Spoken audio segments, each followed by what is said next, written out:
बिस्मिल्लाहिर्रहमानिर्रहीम।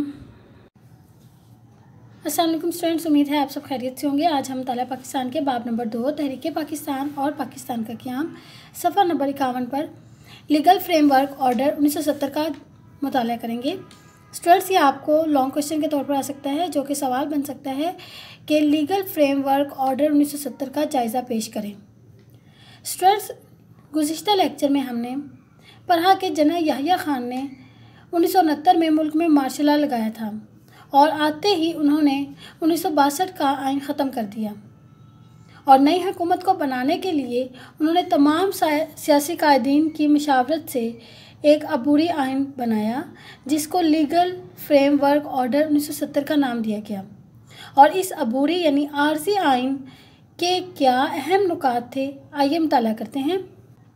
नवंबर 1969 में अबूरी आइन की तश्कील के लिए जनरल याहिया खान ने एक कमीशन यानी जमात तरतीब दी, जिसने 30 मार्च 1970 को इसे हतमी शक्ल में पेश किया। स्टूडेंट्स, ये आपने डेट अच्छे से ज़हनशीन कर लेनी है कि लीगल फ्रेम वर्क ऑर्डर को कब हतमी शक्ल में पेश किया गया, 30 मार्च 1970 में। इस लीगल फ्रेम वर्क ऑर्डर के क्या अहम नुकात थे, आइए हम पढ़ते हैं। इस लीगल फ्रेम वर्क ऑर्डर के अहम नुकात दर्ज झेल हैं। स्टूडेंट्स, यहाँ पे आपकी हेडिंग बन सकती है 1 यूनिट का खात्मा। अब ये 1 यूनिट क्या है? स्टूडेंट्स, पाकिस्तान में 1956 के दस्तूर साजी के मराहिल में हमने दस्तूर साजी की राह में हाइल रुकावटों का मुताला किया, जिसमें एक अहम रुकावट ये थी कि मुल्क का मगरबी हिस्सा 4 सूबों पर मुश्तमिल था। इस रुकावट को दूर करने के लिए मगरबी पाकिस्तान के चारों सूबों को मिलाकर एक सूबा बना दिया गया, जिसे 1 यूनिट का नाम दिया गया। इस आइन के तहत मगरबी पाकिस्तान से 1 यूनिट का खात्मा कर दिया गया और चारों सूबे बहाल कर दिए गए। स्टूडेंट्स, अगली यहाँ पे आपकी हेडिंग बन सकती है आवाम को बराह रास्त वोट का हक। इंतखाबात के लिए आवाम को बराह रास्त वोट डालने का हक दिया गया। राय दही के लिए 21 साल की उम्र मुकर्रर की गई।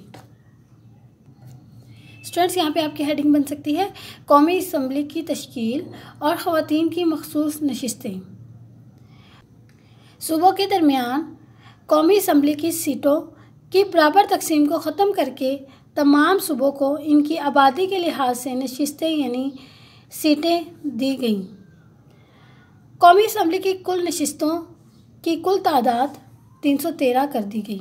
स्टूडेंट्स, ये आपने तादाद अच्छे से ज़हनशीन कर लेनी है, जिनमें 13 नशिस्तें ख़वातीन के लिए मखसूस कर दी गई, जबकि ख़वातीन को जनरल नशिस्तों पर इंतखाब लड़ने का हक भी दिया गया। स्टूडेंट्स, यहाँ पे आपकी हेडिंग बन सकती है उम्मीदवार की उम्र की हद। इंतखाब लड़ने के लिए उम्मीदवार की कम अज़ कम उम्र 25 साल मुकर्रर की गई। इंतखाब यानी इलेक्शन। स्टूडेंट्स, यहाँ पे आपकी हेडिंग बन सकती है नए आइन की शर्त। अगर नई कौमी असम्बली 120 दिनों के अंदर नया आइन बनाने में नाकाम रही तो असम्बली ख़त्म हो जाएगी। स्टूडेंट्स, इन नुकात के अलावा लीगल फ्रेमवर्क ऑर्डर में मुस्तकबिल के आइन के लिए एक पॉलिसी तश्कील दी गई। अब ये पॉलिसी क्या थी? इसके मुताबिक मुल्क का आइन वफाकी यानी मरकज़ी तर्ज का होगा। मुल्क का नाम इस्लामी जमहूरिया पाकिस्तान होगा। आइन में इस्लामी नज़रियात और जमहूरी इक़दार को मद्देनज़र रखा जाएगा।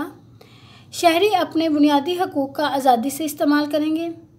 अदलिया को इंतज़ामिया से आज़ाद रखा जाएगा। अदलिया यानी कानून। सूबों को खुद मुख्तारी दी जाएगी। सदर के पास इख्तियार होगा कि आइन को उस वक्त तक मंजूर न करें जब तक ऊपर बयान करदा नुकात आइन का हिस्सा ना हो।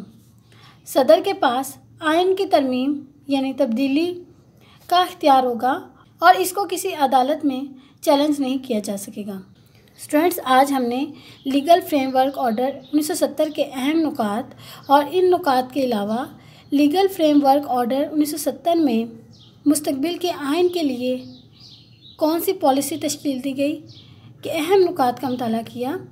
स्टूडेंट्स, आपने इसको अच्छे से ज़हन नशीन कर लेना है। आज के लिए इतना ही। इजाज़त दीजिए। अल्लाह हाफिज़।